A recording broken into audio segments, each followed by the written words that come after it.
American Airlines is getting hit with a record fine. The federal government is fining American $4.1 million for 43 flights between 2018 and 2021. This is when passengers were stuck on a plane for at least 3 hours on the ground, not being able to exit. There were no snacks, there were no water. It was complicated. It was bad. Really bad. That's why Whitney Traylor's joining us, our legal expert. Yeah, we've talked a lot about the passenger's Bill of Rights, if you will, and that's something that's changed as far as how airlines treat people and how people are treating each other while on airlines, I guess. But let's talk about the fine. So they stepped in here and fined them hard. Yeah. What was it for ultimately?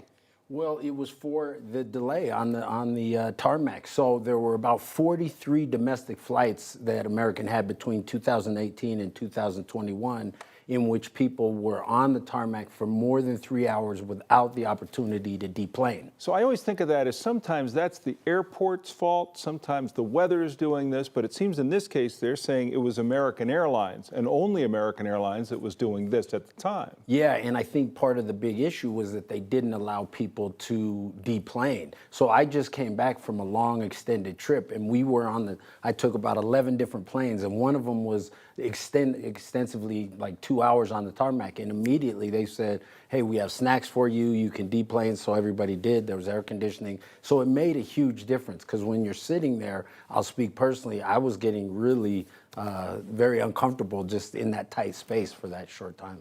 I think that's a lot to do, but as you bring up the weather and everything, they kind of said, now this is never going to happen again, American Airlines, I saw as part of this settlement, like, well, now we've changed things, we know more about weather, we're going to change things. Yeah. Is it mostly that kind of thing where they say, listen, we're going to give you guys a heads up, it's 2 hours, you can get off if you need to? Yeah, that's the bigger issue is the ability to deplane. In domestic flights, it's 3 hours, and international flights, it's 4 hours. And then, of course, Frontier had gotten hit by the DOT earlier this year, or late last year for slow refunds as well. So there's all these rules. The DOT, I mean, whatever you want to say politically about Pete Buttigieg or whatever, he's really increased the urgency, I guess, with the aviation industry. He's really imposed a lot of fines. As an old guy who used to buy paper tickets, those used to exist, people. Yes. But on there was all sorts of fine print.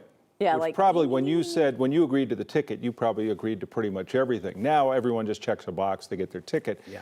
What would you say is the passengers' rights are in general, and have they been enhanced by things like this? Yes, they have been enhanced because you have to remember, so the DOT is an administrative agency, and so they don't necessarily make statutes like Congress, but they can make regulations, they can impose fines, put you in front of an ALJ, an alternative administrative law judge, and so that's what they've done here. And so now you're starting to see airlines, and they'll put it on their website, all the things that they're offering, hotels and things like that. A lot of them don't offer all of that, but there's many of them now that have taken action because of these fines and the actions of the DOT. So this was back 2018 to 2021. I saw passengers get maybe $350. Is that it? Each? So no, it just depends on so many different factors. How many people you were flying with, luggage. So there's been new regulations as it relates to luggage. So if your luggage, I think it's deemed lost when it's 5 to 14 days, and I think there's a cap of $3,800. So that could even be more money. That could be a factor as well. And then as well, a lot of the airlines got hit for delays in making the refunds. So all the hoops that people have to go through. So the Department of Transportation's website is really helpful. It's got a lot of user-friendly information, and it just breaks it all down with links and everything else.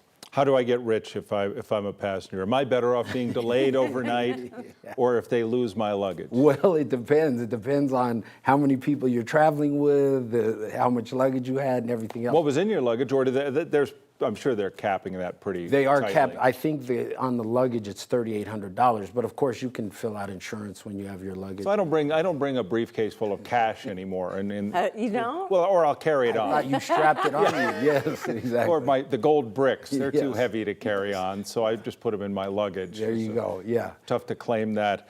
Well, it's interesting because I always think of people when they travel kind of lose a lot of their sense of humanity. Yeah. Oh, yeah, They they feel do. like the airline is against them, they're doing things to them, and it becomes very difficult. But in cases like this, people have rights and they need to be protected. Yeah, well, and when you're flying, I think that epitomizes the sort of David and Goliath. That is the one sort of situation where you are against sort of this big corporate entity. You can't go and make demands and have something happen right then. So, but there's been so many, you're now starting to have violence and other things on the planes that they're having to start to regulate it tighter. It's tougher to travel with those gold bars. Yeah. Yeah. Whitney, thanks as always. We'll talk to you more about this, I'm sure, sometime soon. Sure.